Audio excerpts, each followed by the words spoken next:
Hello, welcome back to the channel of nonsense. Just a quick little vlog today because I'm doing something that the Hypermotard isn't really set up for. I'm doing a bit of a motorway schlep up to Silverstone to go to Aprilia UK's headquarters to collect a motorbike. And I'm going to leave the Hypermotard up there. Cold tyres, cold tyres.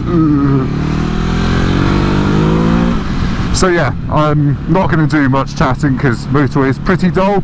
I think it's going to rain. I couldn't find my winter gloves and I'm starting to regret taking the winter lining out of my jacket.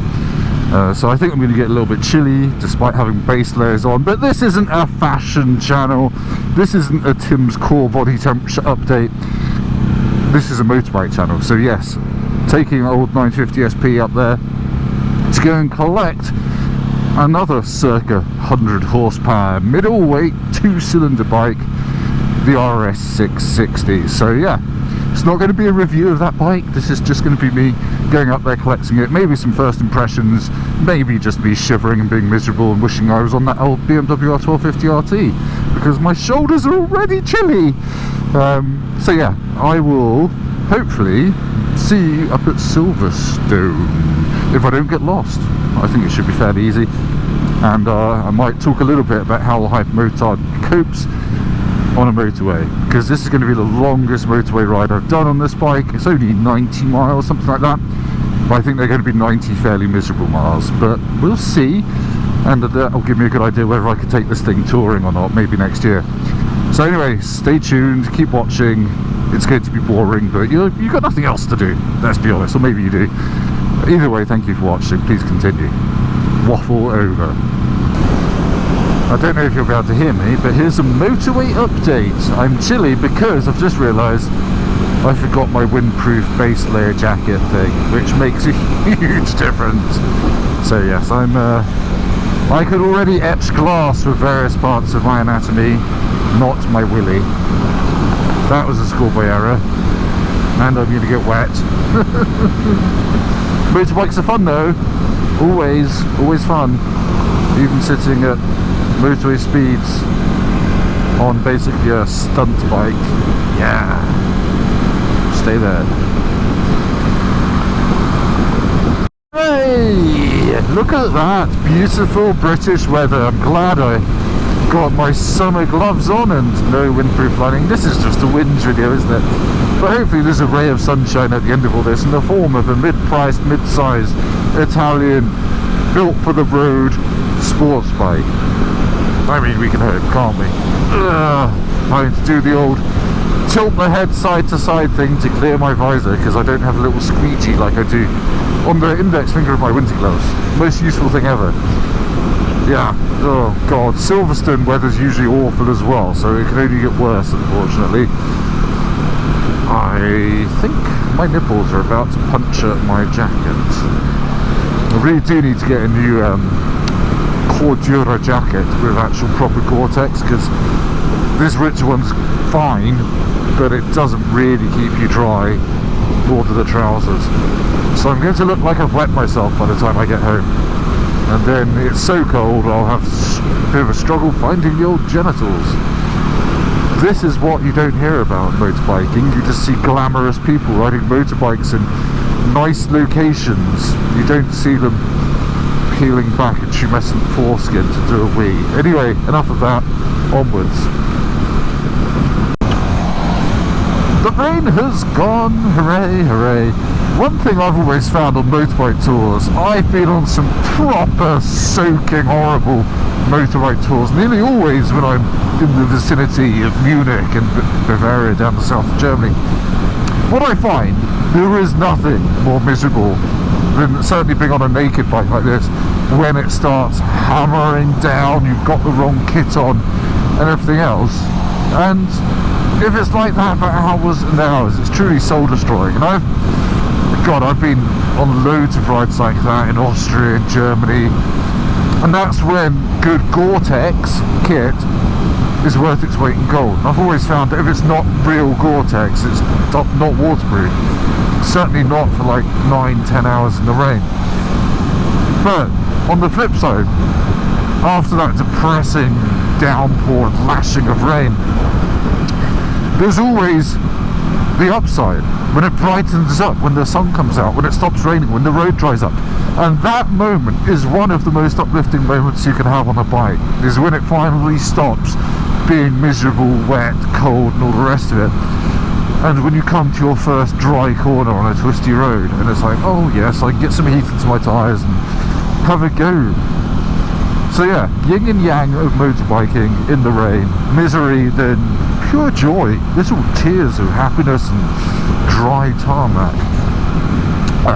I've been going 52 minutes now on the motorways. Hypermotard comfort update. It's alright. It's alright. I've been sitting at, well, I can't say what speed I've been sitting at, but my lower back is a little bit achy, but the seat is fine. My hands are fine. I'm damn glad I spec'd the heated grips. Damn glad. I sound like a Spitfire pilot. They're on high. They're keeping my hands nice and toasty. I'm comfortable. I reckon I could tour on this. I toured on my old Daytona 675, as I probably said a million times on the channel. Did 3,000 miles in 10 days, and I was younger, but that was fine. So yes, as per usual, don't think you can't tour on impractical bikes. Right, I'm going to shut up and crack on, get Silverstone, and I'll see you in a bit. Right, my GoPro died on the motorway because it was so cold, wet and miserable. Leaving a Hypermotard here and getting this, the Aprilia RS660. Looks quite smart. I've even just moved it from there to there, but it weighs basically nothing. So I'm going to hop on, ride home, and I'll catch you in a bit. I'll give you some first impressions. Ooh, sports bike riding position. It's actually reasonably comfortable. Ooh, GT3 RS. There's lots of lovely cars around here. Don't know which. I'm sure it's a Porsche Fern Sport. The home of Uber Porsche. Smooth quick shifter. Oh, I really hope it stays nice and sunny for my ride home. I can't be doing with more rain. It was miserable.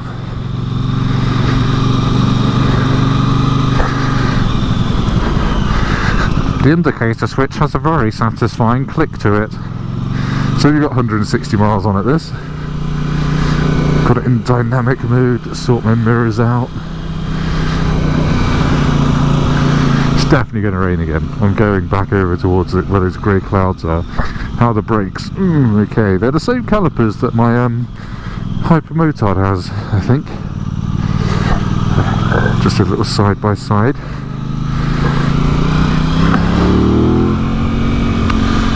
Yeah, sounds quite nice. I'm very locked in on the seat. The pillion seat's a big lump up, and it's very pronounced against my perineum. Not my perineum, my tailbone. The sun's gone away. It makes a lovely noise. Getting wind up my leg. I don't want wind up my leg. Right, no heated grips, but I do have cruise control, so that's going to be useful. And I've got a fuel gauge.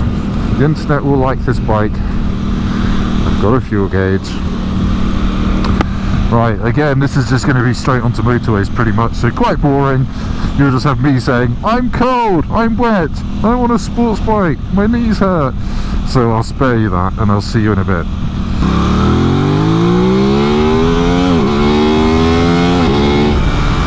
Makes a lovely noise for a parallel twin. That's nuts. It does sound a bit like a V4. It's true. I know it's, you know, the whole, oh, it's actually the rear bank of an RS V4 engine isn't, I don't think, technically true. It makes a lovely noise like a V4.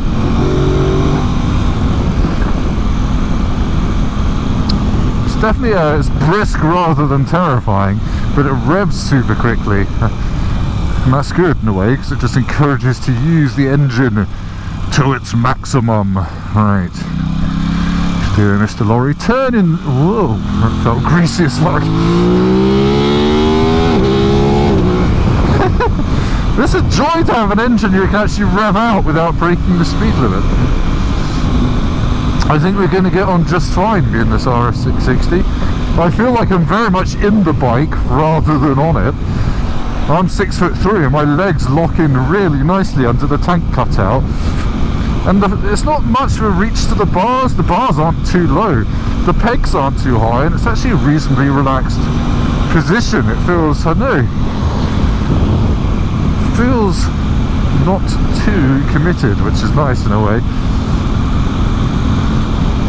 Let's have some more of that noise. Sorry if I'm a bit spiffly, I think I'm dying of hypothermia. Not to be too dramatic or anything, but this might be my last video ever.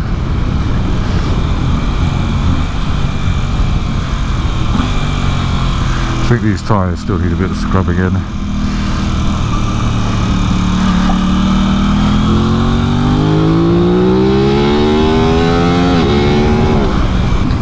The mirrors are pretty vibey, it has to be said. Okay, once you're in 6th gear at 70, they're alright. You can easily adjust them and they fold in, unlike some other middleweight Italian bikes. Right, anyway, I'm going to head home, maybe get some lunch on the way. Thank you for watching. Look at all those radars. Not more sodding rain. That's the end of my day's motorway riding. So I think I've just done about 190 miles on Ducati Hypermotard and the RS660, and now I'm going to get onto the slightly twistier roads and get home and maybe go to M&S for a sandwich or a French stick. Sorry, I keep cleaning the camera lens and you can't see anything when I do that, so I've stopped doing it. But yeah, first impressions of this are, this is quite a nice thing. The engine is super smooth, it's not all that torquey, but it's got a nice little top end. It revs out really nicely and it wants to rev. And it sounds great doing it, and as I said, you can rev it out in 2nd gear without breaking the speed limit, which is quite rare for a bike these days, and I guess that's the whole point of this, is that it's usable on the road. First chassis impressions are, it's quite slow to turn in. I think that might be an Aprilia thing, because I think the RS V4 is a bit like that. I haven't ridden one for ages. Sounds incredible, actually. But yeah, sorry, once it is tipped in, it is super stable. It's just it's quite a bit of effort to turn it. That might just be because I'm coming from being used to upright bikes, but yeah, even when you drop your elbows so your forearms parallel to the ground, it takes quite a shove to get it turned. I don't know if that's the tyres or whatnot, but yeah, first impressions are, it's a really likeable bike. It's quite small, but I don't feel cramped on it. I've just done an hour and 10 minutes in the saddle and I'm fresh as a daisy. My ankles are a little bit achy actually, but that's more because I'm wearing almost adventure style boots.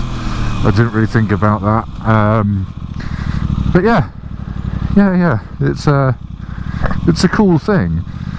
I just left it in dynamic mode. I don't know if I'd bother with the commute mode.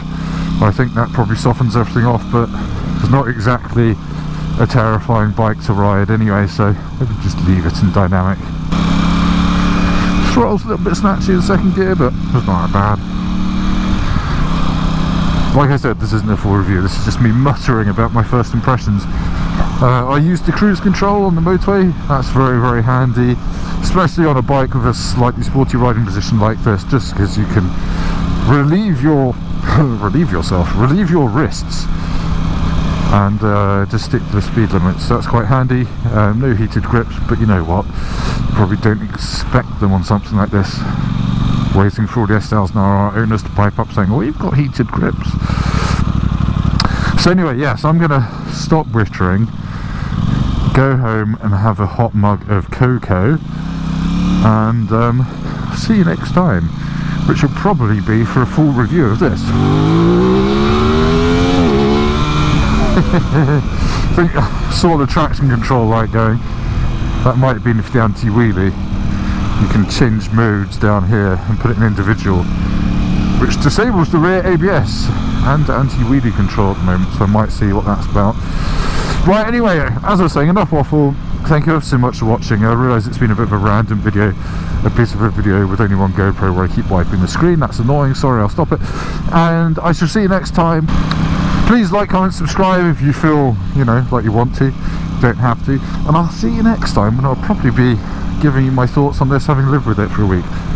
Ta-da! Goodbye.